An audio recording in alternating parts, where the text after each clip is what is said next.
ধারাবাহিকের গল্প জমে উঠেছে, যেখানে এবার দেখা যাচ্ছে ইন্দ্রাণী যখন দেবলীনাকে বাড়ির ছোট বৌমা হিসেবে মেনে নিতে চলেছে, ঠিক আংটি বদলের অনুষ্ঠানের মুহূর্তেই ইন্দ্রাণী জানতে পেরে যাবে ঈশান দেবলীনাকে নয়, ঈশান ভালোবাসে কুসুমকে। তবে এই প্রোমো সামনে আসতেই অনেক দর্শকই ক্ষেপে গিয়েছে ধারাবাহিক নির্মাতাদের ওপরে। অনেকেই দাবি করে বলছেন ইন্দ্রাণীর বড় ছেলে অর্থাৎ সপ্তর্ষিকে এর আগে দেখা গিয়েছিল ধারাবাহিক মিঠি ঝোড়াতে, সেখানে তার বিপরীতে ছিল রাই। রাইকে সে ভীষণ ভালোবেসেছিল, কিন্তু রাই নিজের জীবন বিলিয়ে দিয়ে হয়ে গিয়েছিল অন্য কারোর। আর সপ্তর্ষি অর্থাৎ আয়ুষ্মান, সে পেয়েছিল রাইয়ের বোনকে তার জীবন সঙ্গী হিসেবে।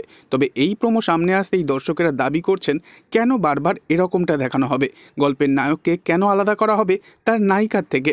তাই এবার দর্শকদের কথা মাথায় রেখেই নির্মাতারা গল্পে আনতে চলেছেন বড়সড় একটা টুইস্ট, যেখানে দেখা যাবে কুসুম ঈশানকে নয়, কুসুমের বিয়েটা হবে আয়ুষ্মানের সাথেই, আর দেবলীনা হয়ে উঠবে গাঙ্গুলি বাড়ির ছোট বৌমা।